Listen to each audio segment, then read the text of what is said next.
The radio crackled at 11:47 p.m. on a Thursday night. Officer David Ramirez, sitting in his Immigration and Customs Enforcement vehicle parked outside a warehouse in Nogales, Arizona, 15 miles from the Mexican border, picked up the handset. Dispatch, a woman's voice crackling with static, says, "Unit 7, we have a report. Anonymous tip. Suspected undocumented family hiding at 2847 Desert Rose Road, residential area, single-family home. Caller claims they saw multiple people entering the house after dark. Advised they don't match the homeowner description. Possible harboring situation." David, pressing the button, says, "Unit 7 confirming. Desert Rose Road. I'm 20 minutes out, en route." He started the engine, put the vehicle in drive, pulled out onto the empty highway. Desert stretched on both sides, dark, vast, unforgiving. This was his job, had been for 8 years. ICE officer, Immigration and Customs Enforcement, finding undocumented immigrants, detaining them, processing them, deporting them. The law. He enforced the law. That's what he told himself. Every day, every arrest, every deportation. He was following the law, doing his job, keeping the country safe. David, driving through the darkness, his hands tight on the steering wheel, tried not to think about what he might find, who he might find. Because the moment he started thinking about them as people, as individuals, as human beings with stories and families and dreams, his job became impossible. So he didn't. He thought about them as cases, numbers, violations, not people. It was the only way to do this work. My name is David Ramirez. I'm 41 years old, born in El Paso, Texas, grew up in a Mexican-American family, second generation. My grandparents came from Chihuahua, Mexico in the 1950s, legally, through the Bracero program, guest workers. They picked crops, worked construction, sent money home, eventually got green cards, then citizenship. My father, born in El Paso, grew up American, spoke English, graduated high school, joined the army, served in Vietnam, came back, used the GI Bill, became a teacher, married my mother, also Mexican-American, second generation. They had 3 kids. I'm the middle child. I grew up proud to be American, proud of my heritage, proud that my family did it the right way, legal immigration, following the rules, earning citizenship. I joined the Border Patrol right out of high school, 22 years old, wanted to serve my country, protect the border, enforce immigration law, because I believed in it, believed in legal immigration, believed in the system. Worked Border Patrol for 12 years, then transferred to ICE, Immigration and Customs Enforcement, Interior Enforcement, finding people who'd entered illegally, or overstayed visas, or violated immigration law, detaining them, processing them, removing them. 8 years now. 8 years of raids, arrests, detentions, deportations, separating families, sending people back to countries they'd fled, countries they feared, countries that weren't home anymore. I'm good at my job, efficient, professional, by the book. Never let emotions interfere, never let personal feelings cloud judgment. Just enforce the law. That's the job. But tonight felt different. Something about the call. Anonymous tip. Family hiding. Residential area. Families were always harder. Adults alone? Easier. They knew the risk, made the choice. But families? With kids? That was complicated. David, shaking his head, trying to clear the thoughts, says to himself, "Stop. Don't think about it. It's the job. Just do the job." He pulled off the highway, onto Desert Rose Road. Quiet residential street. Small houses. Working-class neighborhood. Mexican-American families mostly. People like him, like his parents. Legal residents. Citizens. People who'd done it the right way. He drove slowly, looking for 2847. Found it. Third house from the corner. Single story. Stucco. Tan paint. Small yard. Pickup truck in the driveway. Lights off inside. Looked quiet. Normal. But that's what they always looked like. Normal. Until you got inside. Until you found people hiding. Scared. Desperate. David, parking half a block away, out of sight, picked up his radio, says, "Unit 7 on scene. 2847 Desert Rose Road. Conducting surveillance. Requesting backup." Dispatch says, "Backup en route. ETA 15 minutes. Proceed with caution." David says, "Copy that." He sat there, watching the house, waiting. Standard procedure. Observe first, confirm presence, then move in, with backup. By the book. As he waited, he saw movement. Inside. Through a window. Curtain moved. Someone was in there. Awake. Watching, maybe. His radio crackled. His partner, Officer Chen, says, "Ramirez, I'm 5 minutes out. What's the situation?" David says, "Quiet, but I saw movement inside. Someone's there. We'll approach together. Standard entry." Chen says, "Copy. See you in 5." David, alone in the dark vehicle, felt something he rarely felt. Hesitation. Uncertainty. Why? He'd done this 1,000 times. Why did tonight feel different? He didn't have an answer. Just a feeling. Something wrong. Something off. But he pushed it down. Buried it. The job. Just do the job. 12 minutes later, Officer Chen arrived. Pulled up behind David's vehicle. Got out. Young Asian-American woman. 28. 3 years with ICE. Tough. Competent. Professional. Chen, walking up to David's window, says, "What's the plan?" David, getting out, checking his sidearm, his flashlight, his radio, says, "Standard approach. Front door. Knock and announce. If no answer, we have probable cause. Anonymous tip plus movement inside equals exigent circumstances. We can enter." Chen, nodding, says, "And if they run?" David says, "We have the back covered. Perimeter is secure. They're not getting out." They walk toward the house, quietly, professionally. 2 law enforcement officers approaching a potential violation, following procedure, doing their jobs. David, reaching the front door, knocked. 3 times. Loud. Official. David, announcing clearly, says, "Immigration and Customs Enforcement. Open the door." Silence. No response. No sound from inside. David knocked again. Louder. Says, "ICE, we know you're in there. Open the door. Now." Still nothing. But David could hear it. Faint sounds. Movement. Whispers. Fear. David, looking at Chen, says, "We're going in. Exigent circumstances. Possible flight risk." Chen says, "Your call." David, trying the doorknob, found it unlocked. He pushed it open, slowly. Flashlight up. Hand near his weapon. Chen behind him, covering. David, entering, says, "ICE, show yourselves. Hands where we can see them." The house was small. Living room, kitchen, hallway leading to bedrooms. Dark, quiet, but not empty. David could feel presence, people, hiding. He moved through the living room, checked behind furniture. Nothing. Kitchen, empty. Hallway, 3 doors, 2 bedrooms, 1 bathroom. First bedroom, empty. Second bedroom, door closed. David, standing to the side, says, "Open the door. Come out. Hands up." No response. David, nodding to Chen, pushed the door open, flashlight sweeping the room, and saw them. A family, huddled in the corner, behind the bed, trying to hide, failing. A man, maybe 35, Guatemalan features, dark skin, indigenous, terrified eyes, holding his wife protectively. The wife, maybe 30, also Guatemalan, also terrified, clutching something, someone, a child. And David's heart stopped. Because there weren't just 2 adults, there were children, 3 of them. A girl, maybe 8, wide eyes, silent tears streaming, wearing a dirty pink dress. A boy, maybe 5, clinging to his mother, face buried in her shoulder, shaking. And a baby, maybe 6 months old, in the mother's arms, wrapped in a thin blanket, crying, softly, exhausted.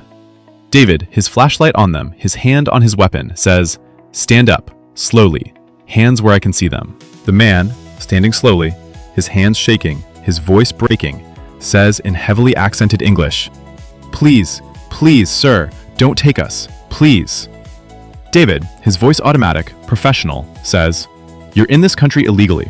You're in violation of federal immigration law. You're under detention. Do you understand?"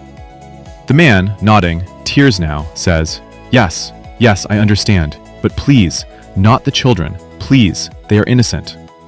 David says, "Where did you cross? When did you enter?"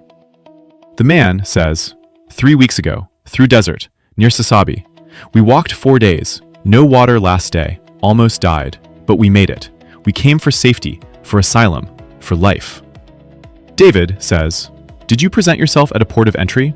Request asylum legally?" The man, shaking his head, says, "No, we tried, in Mexico, but they turned us back, said we had to wait, in camp, dangerous camp. Gangs control it. They kill people. They take girls. We couldn't wait, so we crossed. Illegally, yes, but we had no choice. Chen, behind David, says, "We need to call transport, get them processed." David, nodding, says, "Yeah, give me a minute."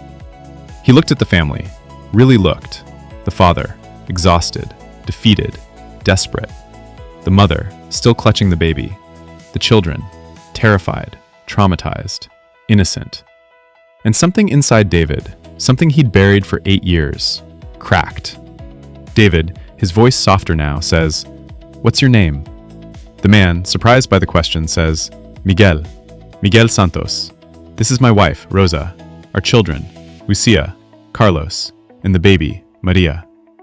David says, "Why did you leave Guatemala?" Miguel, hesitating, then deciding to speak, says, "MS-13, the gang. They control our town. They wanted Carlos, my oldest son, Carlos, 13 years old. They said he must join, must sell drugs, must kill, or they kill our family." Rosa, speaking for the first time, her voice barely a whisper, says, "They killed our neighbor, Eduardo. He said no. They shot him, in the street, in front of his children, and said we are next if Carlos doesn't join." Miguel, continuing, says, "So we left, took what we could carry, left everything else, our home, our life, everything, to save our son, to give our children chance to live." David says, "You have a 13-year-old? Where is he?" Miguel says, He is gone, lost, in the desert. When we crossed, we got separated at night. When Border Patrol came, we ran different directions. He ran one way, we ran another, and we lost him." Rosa, crying now, says, 3 weeks. We don't know where he is. If he is alive, if he made it, if he is detained, if he is dead. We don't know, and it is destroying me." David felt something twist in his stomach. A 13-year-old boy, lost, in the desert, where temperatures reached 115 degrees during the day, where dehydration killed within hours, where coyotes, both animal and human, hunted the vulnerable. Chen says, "Ramirez, we need to move. Transport is 20 minutes out." David says, "Yeah, okay." He turned to Miguel, says, "You're being detained, you and your family. You'll be transported to a processing facility. You'll be fingerprinted, photographed, interviewed, and likely deported, back to Guatemala. Do you understand?" Miguel, nodding, defeated, says, "Yes, I understand. But please, please tell me, will we be together, or will they separate us? I heard they separate families, take children, put them in different places. Please, please don't do that. We have lost one son already. Don't take the others." David says, I don't make those decisions, but I'll note in the report that you want to stay together." Miguel, dropping to his knees, literally begging, says, "Please, sir, please. I know we broke the law. I know. But we are not criminals. We are parents, trying to save our children. Please, have mercy. Please." And David, standing there, looking down at this man, this father, on his knees, begging, with his terrified family behind him, with his missing son somewhere in the desert, with no good options, no legal path, no hope. David felt something he hadn't felt in years: compassion. Real, human, overwhelming compassion. And he didn't know what to do with it. Chen, checking her watch, says, "Ramirez, transport is 15 minutes out. We need to secure them. Restrain the adults. Prepare for transfer."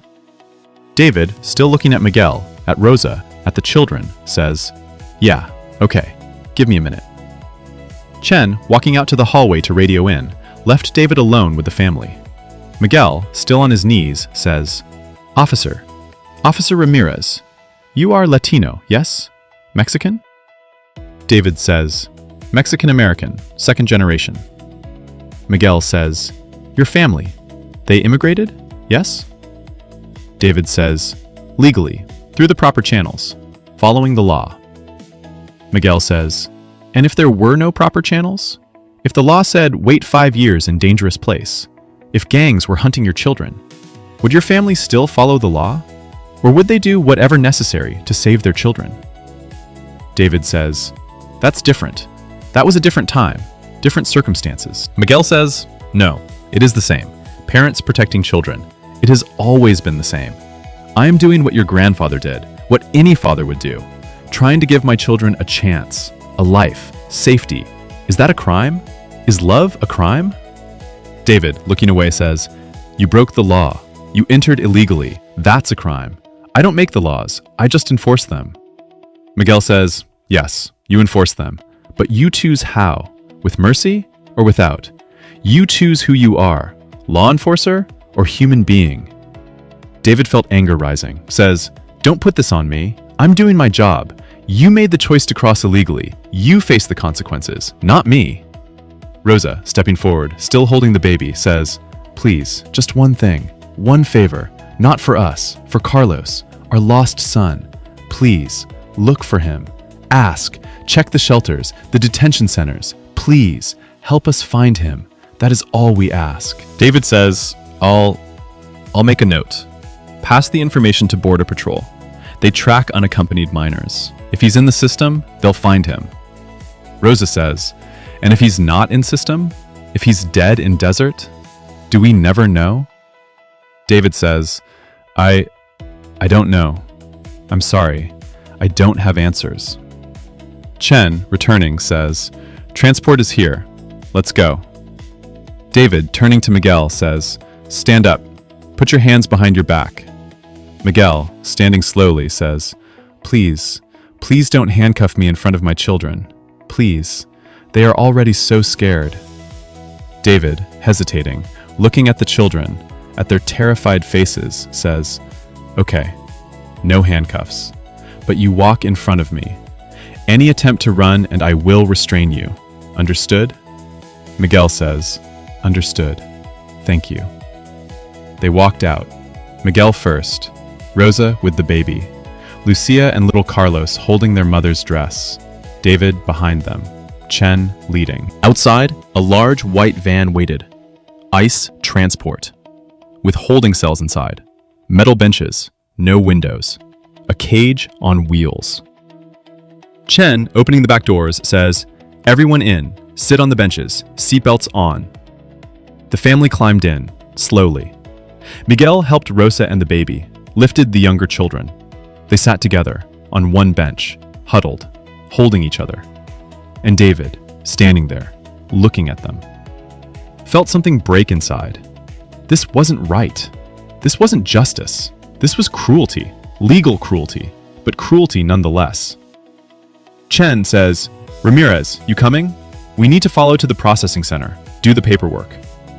David says, "Yeah, I'm coming." But as he walked to his vehicle, as he opened the door, as he prepared to follow the transport van to the detention facility, something happened. The world began to change. Sound began to fade. The engine of the transport van, running but suddenly sounding distant, muffled, like listening through water. The lights on the van, blinking red and blue, began to slow, individual flashes becoming visible, stretching, elongating. David, standing by his vehicle door, looked around in confusion. A moth, flying past, suspended in midair, wings frozen mid-beat, not moving, not falling, just stopped. Chen, walking toward her vehicle, frozen mid-step, 1 foot off the ground, expression neutral. Time stopped. David, his heart racing, says, "What's happening? What is this?" And then the voice, deep, resonant, compassionate. "You're at a crossroads." David, spinning, looking around, seeing no one, says, "Who's there?" "You've made your choice. Follow procedure. Do your job. Send them back. To the danger they fled. To the son they lost. To possible death. Legal. Justified. Following orders." David, defensive, says, "I'm enforcing the law. That's my job. I took an oath." "And what about mercy? What about compassion? What about seeing people instead of cases?" David, angry now, says, "They broke the law. They entered illegally. If everyone just ignored the law, we'd have chaos. And if everyone just followed the law without question, without compassion, without humanity, what would we have then?" David says, "I don't make the laws. I just enforce them. Don't blame me. Blame the system. But you choose how to enforce them, with mercy or without. You choose who to see, criminals or neighbors." David, frustrated, says, "They're not my neighbors. They're not even from this country. They're illegal aliens. They don't belong here." "Come, see something. See someone who faced the same question. Who is my neighbor? And before David could protest, the Arizona desert dissolved around him. The Good Samaritan. David blinked. He was no longer in Nogales, no longer in Arizona, no longer in the 21st century. Heat, but different heat. Dry, ancient, dusty. He looked around. He was on a road, dirt road, winding, rocky, hills on both sides, barren, dangerous. The road between Jerusalem and Jericho, known as the Way of Blood because of robberies, violence, death. David, invisible to those around him, observed. A man was lying on the road, barely moving, beaten, bloodied, half naked. His clothes had been stolen, his money taken, his body broken, left to die. David could see him. Middle Eastern features, Jewish, maybe 30 years old, barely breathing. Flies buzzing around his wounds, sun beating down. No water, no help, dying. And then, movement. Someone coming, down the road, from Jerusalem. A priest, Jewish priest, religious leader, wearing clean white robes, phylacteries, symbols of holiness, man of God, walking, seeing the beaten man, and stopping. The priest looked at the wounded man, studied him, calculated. And David could see the thought process, the internal debate. If he helped, if he touched someone who might be dead, he'd be ceremonially unclean, unable to perform temple duties, would have to go through purification rituals, days of being unclean. Inconvenient, problematic. And this man, this wounded stranger, was he worth it? Worth the inconvenience? Worth the ritual impurity? The priest decided, no, not worth it. He crossed to the other side of the road, walked past, didn't stop, didn't help, didn't even look back, just continued, back to Jerusalem, to his temple duties, to his holy obligations. David, watching, felt disgust. How could he? A priest, a man of God, leaving someone to die. But then, another person, coming from the same direction, Levite, temple assistant, also religious, also holy, also seeing the wounded man, and also stopping, looking, calculating. Same internal debate, same considerations, ritual purity, temple duties, inconvenience. Same decision, pass by, don't get involved, not my problem. The Levite crossed to the other side, walked past, continued to Jerusalem, leaving the man to die. David, watching both religious men abandon a dying person, felt sick. These were the good people, the holy people, the ones who were supposed to care. And they didn't. They chose rules over compassion, convenience over mercy, purity over humanity. But then, a third person, coming from the opposite direction, from Jericho, traveling to Jerusalem. This man was different. David could see it immediately. His clothes, his features, his style. Samaritan, not Jewish, the enemy, the outsider, the hated other. Jews and Samaritans despised each other. Centuries of conflict, religious disagreements, racial hatred. They didn't interact, didn't help each other, considered each other unclean, heretical, less than human. And this Samaritan, traveling, saw the wounded Jewish man. The man who, if the situations were reversed, would have spit on him, cursed him, refused to help him. The Samaritan stopped, got off his donkey, approached, knelt beside the wounded man. And David saw something in the Samaritan's face. Not calculation, not debate, not consideration of cost. Just compassion. Immediate, automatic, human. The Samaritan, pulling supplies from his bag, poured oil and wine on the wounds. Ancient medicine, oil to soothe, wine to disinfect. He bandaged the injuries, carefully, gently, with skill and compassion. Then, he lifted the wounded man, heavy, dead weight, placed him on his own donkey, walked alongside, supporting him, making sure he didn't fall. They traveled to an inn a mile away. The Samaritan paid for a room, helped the man inside, stayed the night, caring for him, giving water, food, comfort. The next morning, the Samaritan had to leave. Business, obligations, life calling him back. But he didn't abandon the wounded man. He took out money, 2 denarii, 2 days' wages, gave it to the innkeeper, says, "Take care of him. Whatever else you spend, I'll repay when I come back." Not checking if the man deserved help, not asking his religion, his nationality, his legal status, just helping, because someone needed help, and he could give it. The scene shifted. David was suddenly somewhere else. Still ancient, still Israel, but different place. A crowd. People gathered, listening to someone teach. Jesus, sitting, teaching, surrounded by people, including religious leaders, Pharisees, legal experts, testing him, questioning him. One expert in the law stood up, says, "Teacher, what must I do to inherit eternal life?" Jesus, looking at him, says, "What is written in the law? How do you read it?" The expert, confident, says, "Love the Lord your God with all your heart, and with all your soul, and with all your strength, and with all your mind, and love your neighbor as yourself." Jesus, smiling, says, "You have answered correctly. Do this, and you will live." But the expert, wanting to justify himself, wanting to limit the scope, says, "And who is my neighbor? Who is my neighbor?" Translation, who do I have to love? Where's the line? Where can I stop caring? Jesus, instead of answering directly, told the story. The Good Samaritan, the priest, the Levite, the wounded man, the unlikely hero. And at the end, Jesus looked at the expert, says, "Which of these 3 do you think was a neighbor to the man who fell into the hands of robbers?" The expert couldn't even say the Samaritan. Too much hatred, too much prejudice, just said, the one who had mercy on him. Jesus, looking directly at him, at all of them, at David, says, "Go and do likewise." Go and do likewise. Not go and ask who deserves your help.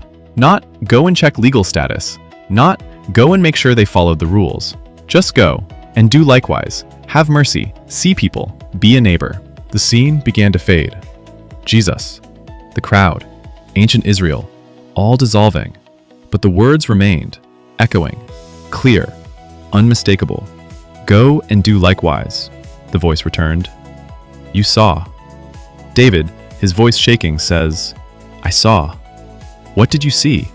David, struggling, says, "I saw religious people, good people, holy people, who chose rules over mercy, who left someone to die because helping was inconvenient, wasn't their responsibility, wasn't worth the cost." And the Samaritan?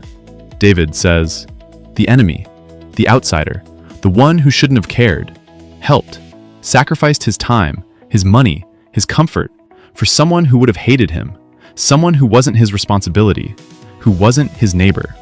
But Jesus said he was the neighbor, not by proximity, not by ethnicity, not by legality, but by action, by mercy, by seeing humanity. David, defensive again, says, "But that's different. The wounded man didn't break any laws, didn't cross illegally. He was just attacked. It's not the same." Isn't it? You see Miguel, Rosa, the children, as lawbreakers, as illegal aliens, as problems to solve. But are they not wounded, fleeing violence, desperate, dying in the desert? Aren't they the man on the road, beaten by gangs, robbed of safety, left to die by systems that don't care? David says, "But I'm not a priest passing by. I'm law enforcement. I have a job, a duty. I can't just ignore the law." The priest had a duty too, temple duties, holy obligations, religious law. And he chose those duties over mercy, over compassion, over humanity. Is that what you're choosing? David says, "I took an oath to uphold the law, to enforce immigration law. If I just let them go, I'm violating my oath. I'm breaking the law myself." And the Samaritan? He broke social law, religious law, cultural expectations. Jews and Samaritans didn't interact. Helping the Jewish man violated everything his society taught him. But he did it anyway. Because mercy matters more than rules. Because people matter more than regulations. Because being a neighbor matters more than being right. David, feeling tears now, says, "But what about my job, my career? If I let them go, I could be fired, arrested, charged with aiding illegal aliens. I could lose everything." And the Samaritan? He risked everything too. His money, his time, his safety. Traveling with a wounded Jewish man? Dangerous. expensive, inconvenient. But he did it anyway, because someone needed help, and he could give it. David says, "So what? I'm supposed to just let them go? Ignore the law? Pretend they're not here illegally? I'm not telling you what to do. I'm asking you who you want to be. The priest, who follows rules without compassion? The Levite, who chooses convenience over mercy? Or the Samaritan, who sees people instead of categories, who acts as a neighbor to those in need?" David says, "But if I let them go, others will come. More people will cross illegally. The system will collapse. There has to be order. There has to be law. And there has to be mercy. There has to be compassion. There has to be humanity. Law without mercy is tyranny. Order without compassion is cruelty. You can follow every rule and still be wrong. The priests did, the Levites did, and they left a man to die." David, his voice breaking, says, "I don't know what to do. I don't know what's right anymore." You know, deep down, you know. You saw Miguel on his knees, begging for mercy. You saw Rosa holding the baby. You saw the children's terrified faces. You saw humanity. And you felt compassion. That's your answer. That's your choice. Will you follow it or bury it? David says, "They broke the law. They entered illegally. That's a fact. And they're human beings, fleeing violence, protecting children, seeking safety. That's also a fact. Which fact matters more? Which fact determines who you are? Law enforcer or neighbor?" David, remembering Miguel's words, "You choose who you are, law enforcer or human being," says, "I can't be both." Can you? Can you enforce law without compassion? Can you detain children without seeing their humanity? Can you send people back to danger without feeling their fear? Or does doing this job require you to become the priest, crossing to the other side, choosing rules over people? David, with painful clarity, says, "I've been the priest for 8 years. I've seen people and chosen rules, seen families and chosen law, seen humanity and chosen enforcement. I've crossed to the other side, over and over, because it was easier than caring. And now? What will you choose now?" David, looking at his hands, at the uniform he wore, at the badge that gave him authority but took his humanity, says, "I don't know if I can do this job anymore. If being a good officer means being a bad neighbor, if enforcing the law means abandoning mercy, then maybe I'm in the wrong job." Then what will you do?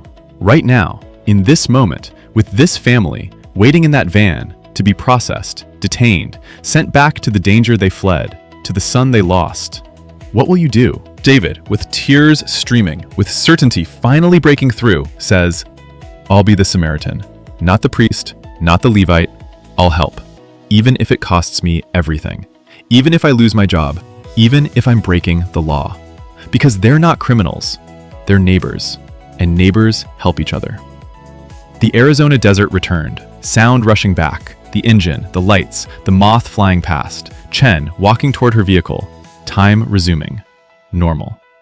David, still standing by his door, looked at the clock. 11:59 p.m. When he'd looked before? 11:59 p.m. 7 seconds ago. 7 seconds.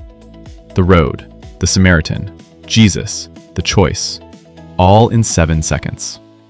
David, closing his car door instead of getting in, walked toward the transport van. Chen, noticing, says, "Ramirez, where are you going? We need to follow them." David says, "No, we're not." Chen, confused, says, "What? What are you talking about?" David, reaching the back of the van, opened the doors. Miguel, Rosa, and the children, still sitting on the bench, looking terrified, confused. David says, "Get out. All of you. Get out." Miguel, not understanding, says, "What? Why?" David says, "You're free. You're going. I'm not detaining you. I'm not deporting you. Get out. Now." Chen, running over, says, "Ramirez, what are you doing? We have orders. We have protocol." David, turning to her, says, "I know, but I'm choosing something else. I'm choosing mercy. You can report me, arrest me, whatever, but I'm letting them go." Chen says, "Are you insane? You'll lose your job. You'll be charged with aiding illegal aliens. You'll go to prison." David says, "Maybe, but I'll still be human, still be a neighbor, still be able to look at myself in the mirror. Can you say the same?" Chen, shocked, says, I can't let you do this. David says, then stop me. Call it in. But I'm doing it anyway. Miguel, climbing out carefully, helping Rosa and the children, says, Officer Ramirez, why? Why are you doing this? David says, because someone once asked, who is my neighbor? And I just figured out the answer. You are. You're my neighbor, and neighbors help each other. He pulled out his wallet, took out $300, cash, everything he had, gave it to Miguel.